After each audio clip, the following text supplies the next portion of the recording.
এমনি ভাবে তো আমাদের ভূত লোক একেবারে শেষ হয়ে যাবে। মানুষ মরছে কিন্তু ভূত হচ্ছে না, তবে যাচ্ছে কোথায়? কি করা যায় রাজা মশাই? ভাবতে হবে। তুমিও ভাবো, আমিও ভাবি। মানুষ মরে ভূত হচ্ছে কিন্তু ভূতগুলো কোথায় যেন হারিয়ে যাচ্ছে। আমাদের ক্ষমতাটা দেখাতেই পারছি না। আচ্ছা রাজা মশাই, আমরা কি পঙ্গু হয়ে যাচ্ছি? না, কোনো মন্ত্রের ফাঁদে পড়ে আছি। আহ, অনেক দিন পর একটা ভালো ইলিশ মাছ পেলাম, গিন্নি খুব খুশি হবে।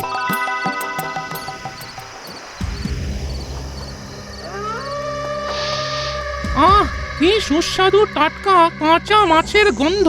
ওই যে রাজা মশাই, ওই মানুষটা ইলিশ মাছ নিয়ে নাচ করতে করতে আসছে।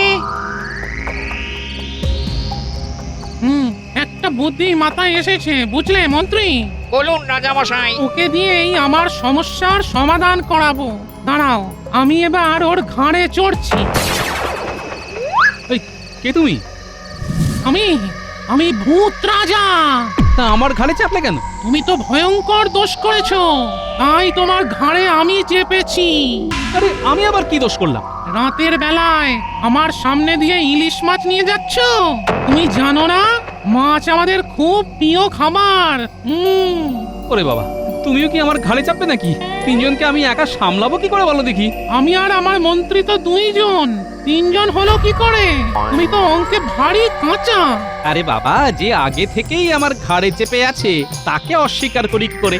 আগে থেকে কে আবার চেপে আছে? কোন ভূত? ভূত না, সে আমার গিন্নি। তার কাছে তো তোমরা নস্যি। শোনো, আমাদের একটা কাজ করে দিতে হবে। কাজটা করে দিলেই তোমার ঘাড় থেকে নামবো, নইলে কিন্তু তোমার খুব বিপদ আছে, এই বলে দিলাম। বিপদ নতুন করে আর কি হবে? হ্যাঁ, এই ইলিশ মাছটার উপর তোমাদের নজর লেগেছে, সুতরাং এটা এখন আমি নিয়ে যেতে পারবো না। তার মানে খালি হাতে যেতে হবে। এই ইলিশ মাছ নিয়ে যাও, তোমাকে খালি হাতে যেতে হবে না, শুধু আমাদের কাজটা তোমাকে করে দিতে হবে, বুঝলে? কাজ করে দিলে ভালো, নইলে কপালে দুঃখ আছে। আচ্ছা, কি কাজ?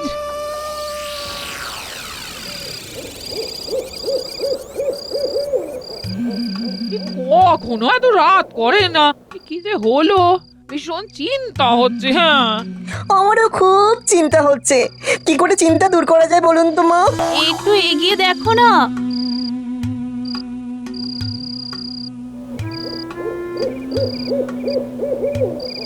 ওই তো এসে গেছে। কি বাবা, আপনার এত দেরি হলো কেন? বলি কোথা থেকে আসা হচ্ছে শুনি? হাতে আবার আদিক খেতা করে ইলিশ মাছ নিয়ে আসা হয়েছে। আমারে কথার কি ঝাঁজ। রাস্তা একটু দেরি হয়ে গেল বাবা জীবন। নাও, তোমার শাশুড়ি মাকে বলো ইলিশটার গতি করতে। মেনু মা, মাছটা নিয়ে যা তো মা।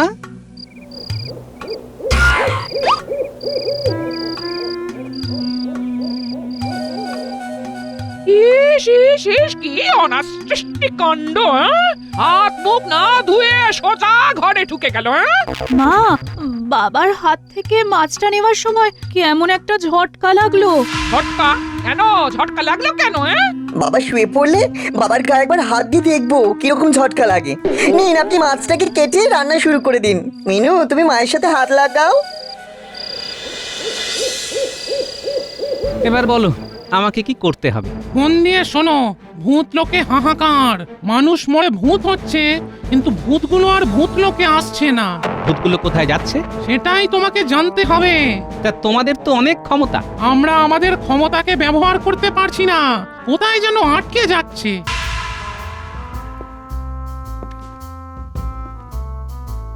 নাও, তোমার জামাই এসে গেছে। এখন আর তুমি কথা বলো না, আমি বলছি তুমি শুনে যাও, কেমন? ঠিক আছে। কি ঠিক আছে বাবা? কিচ্ছু ঠিক নেই। এমা, এই যে বললেন ঠিক আছে। এখন কোনো জবাব দিও না। ঠিক আছে। ও বাবা, এই তো আবার বললেন ঠিক আছে। কি ঠিক আছে? কি হলো বাবা? মুখে আঙ্গুল দিয়ে মাথা নাড়ছেন কেন? কোনো জবাব দিও না, যা করছো করে যাও। না, এইভাবে চলবে না। এই ভূতকে ঘাট থেকে নামাতে হবে। পারবে না, আমাদের কাজ না করে তুমি কিছুতেই আমাকে ঘাড় থেকে নামাতে পারবে না।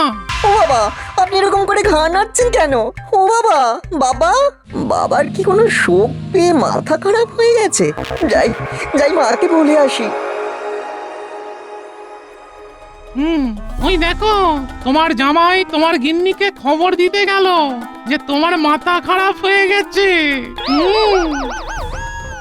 মা, ও মা, মা গো, বাবার বোধহয় মাথা খারাপ হয়ে গেছে। কি বলছো কি বাবা জীবন, মাথা খারাপ? হ্যাঁ, কি করে বুঝলে? একা একা কথা বলছে, মুখে আঙ্গুল দিয়ে ঘাড় নাড়ছে। কি হবে মা? ও মা গো, কি হবে গো? না কেঁদে চলো দেখে আসি। চলুন মা, আপনি নিজের চোখেই দেখে আসুন। চলুন চলুন।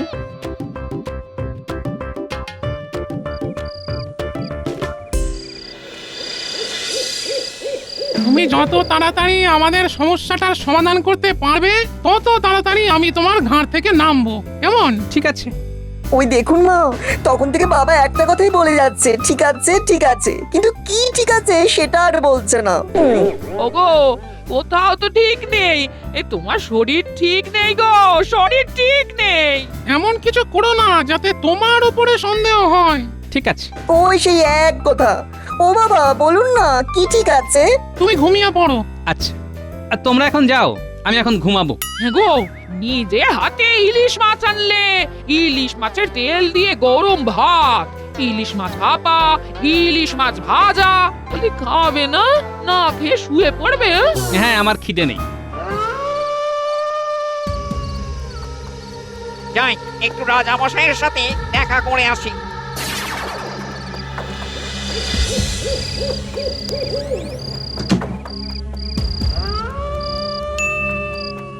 দেখো ভূত রাজা, তোমরা এই গোড়ায় একটা গলদ করে রেখেছো। কি গলদ? এই যে আমার ঘাড়ে চেপে। আরে তুমি যদি এইভাবে ঘাড়ে চেপে থাকো তাহলে আমি তোমাদের কাজটা করবোটা কি করে? হ্যাঁ, হ্যাঁ, আমাকে বোকা পেয়েছো? আমি তোমার ঘাট থেকে নামি আর তুমি মুক্ত হয়ে আমায় কাঁচকলা দেখাও। অত বোকা আমি নই। রাজামশাই, খুব একা লাগছিল, তাই চলে এলাম। কিরে বাবা, তুমিও কি আমার ঘাড়ে বসবে নাকি? হ্যাঁ, এই দেখো, আমাকে যদি একা না ছাড়ো তাহলে আমি কাজটা করব কি করে? তোমাদের সমস্যার তো সমাধান করতে হবে নাকি? হ্যাঁ, তোমাকে ছেড়ে দিলাম, কিন্তু তোমার কাজ ছাড়া হব না। তার মানে আমি তোমার জামাইয়ের ঘাড়ে চাপবো, তারপর যেই আমাদের কাজ হয়ে যাবে আমি চলে যাব। ভদ্র ভূতের এক কথা। ঠিক আছে ঠিক আছে ঠিক আছে, তুমি আমার জামাইয়ের ঘাড়ে চেপো, কিন্তু কোনো কষ্ট দিও না। হ্যাঁ, আমার জামাই তো একটু ওই লবঙ্গ লতিকার মতো, খুব নরম সরম আর কি। ঠিক আছে, তোমার কোনো ভয় নেই। আর একটা কথা, তোমাকে ছেড়ে দিচ্ছি মানে এই নয় যে তুমি আমাকে দেখতে পাবে না। তুমি আমাকে দেখতেও পাবে আর আমার কথা শুনতেও পাবে। আমি কি একা একাই থাকবো? তুমি এই গোপালকে সাহায্য করবে। গোপাল যেখানে যেখানে যাবে তুমিও গোপালকে ছায়ার মতো অনুসরণ করবে, কেমন? আমার প্রথম কাজ, রাজ্যে কেউ মরমর হলেই তোমাদের খবর দেব। ঠিক আছে, তাহলে কাল সকাল থেকেই খোঁজ খবর নিতে শুরু করে দাও যে রাজ্যে কে মরতে যাচ্ছে। আমিও তোমাকে ছেড়ে দিয়ে তোমার জামাইয়ের ঘাড়ে উঠতে চললাম। রাতের বেলা আর ওর ঘুম নষ্ট করো না, কাল সকালে যা করার করো। ঠিক আছে, ভদ্র ভূতের এক কথা।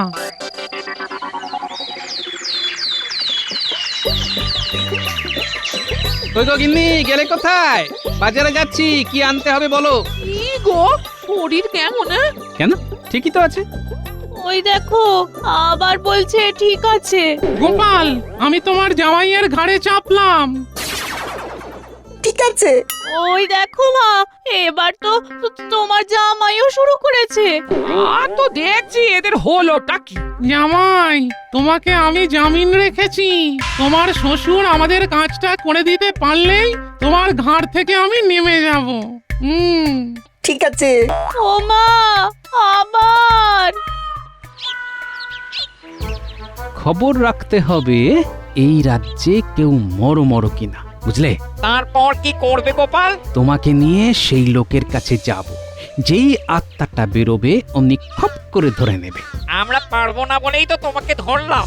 আমরা তো মন্ত্রের ফাঁদে পড়ে আছি। আমরা এখন সীমিত শক্তির অধিকারী। এটা কি করে সম্ভব হবে? মানুষ কি কখনো ভূতের সঙ্গে পারে? তোমাকে একটা ছোট্ট ক্ষমতা দিতে পারি। কি ক্ষমতা? তুমি মৃত মানুষের আত্মাটাকে দেখতে পাবে, আত্মা কোথায় যাচ্ছে সেটাও দেখতে পাবে, আবার গায়ের গন্ধও পাবে। এরপর তুমি কি করে আমাদের সাহায্য করবে সেটা তুমি ভাববে। শুনেছি তোমার খুব বুদ্ধি। ওরে বাবা, এ তো আমাকে রীতিমতো পরীক্ষা নিচ্ছে।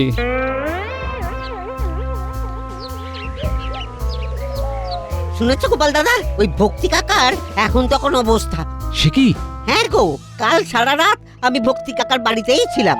আমাদের রাজবৈদ্য জবাব দিয়ে দিয়েছেন। ব্যাস পেয়ে গেছি। চলো এবারে বেরোলেই খপ করে ধরতে হবে। হ্যাঁ, কাকে ধরতে হবে গো? কে বেরোবে? আরে কিছুই তো বুঝতে পারছি না। আমি তো যেতে পারবো না, আমি তো মন্ত্রের ফাঁদে পড়ে আছি। যা বাবা, তাহলে তুমি আমাকে কি সাহায্য করবে? ও গোপাল দাদা, গোপাল দাদা, আচ্ছা তোমার কি হয়েছে গো? কার সাথে কথা বলছো? হ্যাঁ, কে কাকে সাহায্য করবে? সব এসে বলবো। এখন আমাকে যেতে হবে ভোলা। খপ করে ধরতে না পারলে আমার জামাইয়ের ঘাট থেকে নামবে না। চললাম গো, তুমি বাড়িতে গিয়ে অপেক্ষা করো। ঠিক আছে। গোপাল দাদার কি মাথা খারাপ হয়ে গেছে? কি সব উল্টো পাল্টা বকে গেল। যাই, গোপাল দাদার বাড়ি যাই, দেখি।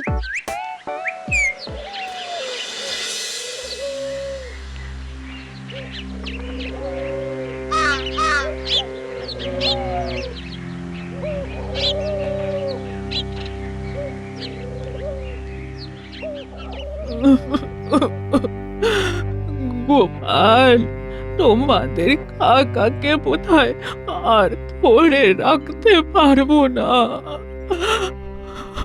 ও, তার মানে কাকার এখনো গঙ্গা প্রাপ্তি হয়নি। আত্মাটা বের হলেই খপ করে ধরবো। ওই তো নাকের ফুটো দিয়ে কিছু একটা উঁকি মারছে মনে হচ্ছে। ওই তো নাক থেকে বেরোবে বেরোবে করছে। বেরোলেই খপ করে ধরবো। গোপাল তো দেখছি আমার দিকে ড্যাব ড্যাব করে তাকিয়ে আছে। গোপালের আবার এই ক্ষমতাটাও আছে নাকি? ক্ষমতাটা পেয়েছি। তোমাকে নিয়ে অনেক কিছু গবেষণা করতে হবে। কেন তোমরা মরার পর ভূতলোকে যাচ্ছ না সেটা দেখতে হবে। আমরা কি আর আমাদের ইচ্ছেতে যাচ্ছি না? আমাদের ভূত লোকে যেতে দিচ্ছে না। সে কি? কে? গোপাল, তুমিও তো শোকে পাথর হয়ে গেলে বাবা। কেন কথা বলছো না বলো তো? কথা বললে তো একাগ্রতা নষ্ট হবে। এখনই আত্মাটাকে ধরতে হবে। কে এদের ভূতলোকে যেতে দিচ্ছে না সেটা দেখতে হবে। ওগো, এই যা, বেরিয়ে গেল। এ কি হলো গো? পালাবি কোথায়? আমি আসছি গন্ধ শুকে শুকে, তারপর দেখাচ্ছি মজা। কোথায় যাচ্ছি জানি না, টানে চলেছি।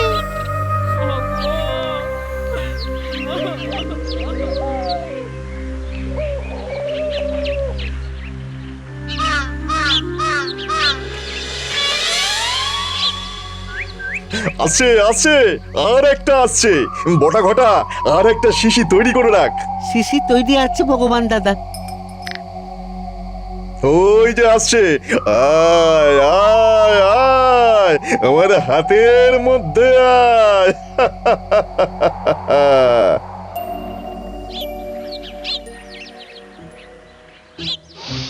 এ কি রে বাবা, এ তো দেখি বটা ঘটার বাড়ির দিক থেকে গন্ধটা আসছে। বটা ঘটা আত্মা নিয়ে কি করছে? এখনো 3টে লাগবে। এই সবের মূলে আছে ভগবান, কিন্তু এগুলো নিয়ে করবেটা কি? এখনো 3টে আত্মা লাগবে। 3টে আত্মা এসে গেলেই আমার সাধনা সফল হবে। এই কেমন কেমন সারি সারি আত্মাগুলোকে বন্দি করে রেখেছি।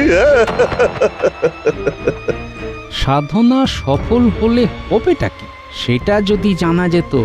আচ্ছা ভগবান দাদা, 1000টা আত্মা এসে গেলেই আমাদের কাজগুলো সব হয়ে যাবে তো? হবে মানে, তখন দেখবি আমার ক্ষমতা। তখন আমি এই পৃথিবীর সবচেয়ে ক্ষমতাবান হয়ে উঠব। মন্ত্রীকে দেব কৃষ্ণনগর, আর আমি বসবো মুর্শিদাবাদের সিংহাসনে। ও, এর জন্য এত আয়োজন। কিন্তু কিভাবে এর মোকাবিলা করা যাবে? না, ভূত রাজার সাথে একটু আলোচনা করতে হবে। যাই, ঘরে যাই। জানো ভগবান দাদা, কাল মধ্যরাতে ঘুম ভেঙে গিয়েছিল। দেখি ওই ঘর থেকে কত সব বিচিত্র আওয়াজ।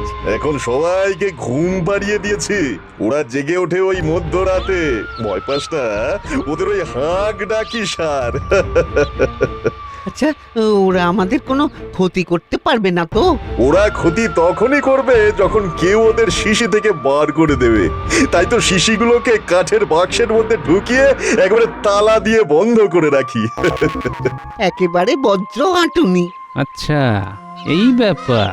তাহলে আমাকে যা করতে হবে আজ মধ্যরাতে। যাই, ভূত রাজার সাথে একটু আলোচনা করে নি। আজ আর রাজসভায় যাব না।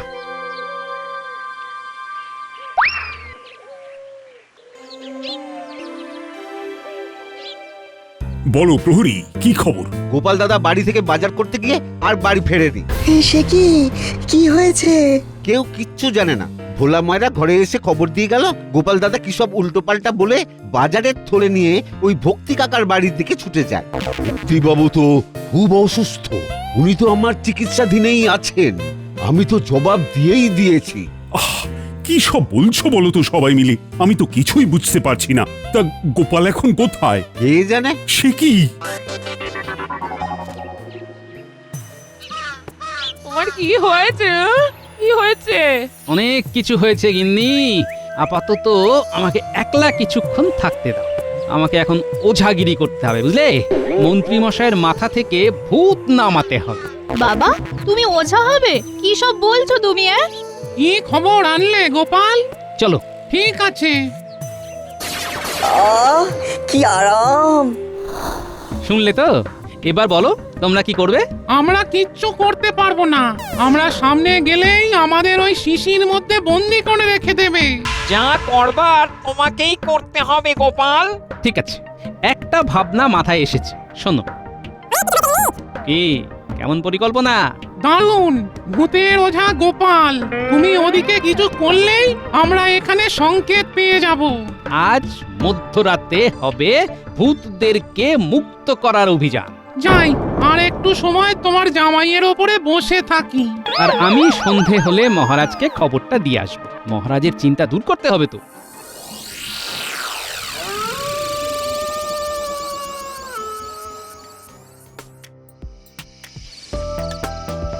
কি খেলা দেখাবে গোপাল? খেলা নয়, নাচ মহারাজ, ভূতের নাচ। উফ, তুমি যে কি চিন্তায় ফেলেছিলে না! সন্ধেবেলায় তোমাকে দেখে ধরে প্রাণ এলো। একটা বিরাট অঘটন ঘটতে যাচ্ছিল। ভাগ্যিস ভূত রাজা আমার ঘাড়ের উপর চেপে বসেছিল। তাতেই তো জানতে পারলাম সব। চলুন না, সব দেখবেন। চলো চলো, চর্মচক্ষে ভূতের নৃত্য দেখবো।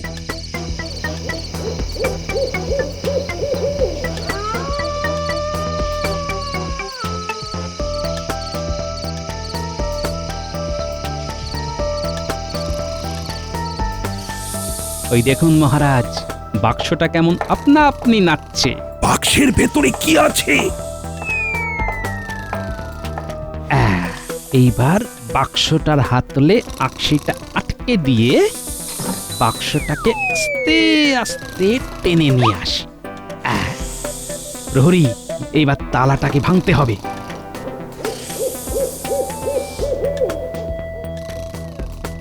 তোমার বর্ষার ফলাটা দিয়ে চাবির জায়গাটায় চাপ দাও।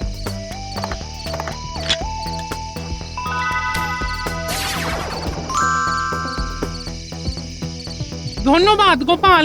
মন্ত্রী, নাও, সবাইকে মুক্তি দিতে হবে। কি হলো? কুড়মুড় করে খাবো আজ, ভেজে ভেজে খাবো আজ। এটা কি করে হলো? ওরে বাবা, বাঁচাও! তোমরা আমাদের সর্বনাশ করতে চেয়েছিলে। এবার গোপালের জন্য আমরা আমাদের পুরনো ক্ষমতা ফিরে পেয়েছি। এবার তোমাদের সবাইকে শাস্তি দেব। আমাকে বাঁচাও, আমাকে বাঁচাও। তোমার ঘাড় মটকে খাবো। আমাদের পেছনে লাগা, আমাদের ক্ষমতা নিয়ে রাজ্যের ক্ষতি করা। তোমরা সবাই মুক্ত।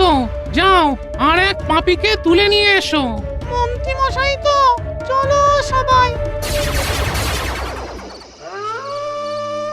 কি হচ্ছে বলো তো গোপাল? আমাকে সব বুঝিয়ে বলো। হাজারটা ভূতকে বশীভূত করে আপনাকে ক্ষমতাচ্যুত করে ভগবান মন্ত্রী মশাইকে কৃষ্ণনগরের সিংহাসনে বসিয়ে নিজে মুর্শিদাবাদের সিংহাসনে বসতে চান। বলো কি? হ্যাঁ, পেটে পেটে এত! উড়ে গেলাম। ভুল হয়ে গেছে, ভুল হয়ে গেছে। আমাকে ছেড়ে দিন, ওরে বাবা রে, আরে আমাকে ছেড়ে দিন। মহারাজ আমি বরং এই দুজনের মাথা ঠোকাঠুকি করতে থাকি, কেমন? তাই করো। বাঁচাও, ওরে বাবা রে, ওরে বাবা, ওরে বাবা রে। ভূতরাজ, বটা ঘটা কোথায়? দুজনে অজ্ঞান হয়ে পড়ে আছি। বাঁচা গেছে, নাও থেমো না, ঠুকতে থাকো। গোপাল, তুমি দেখি এখন থেকে ভূতের ওঝা হয়ে গেলে। ভূতের ওঝা গোপাল হাঁটলো মন্ত্রীর কপাল।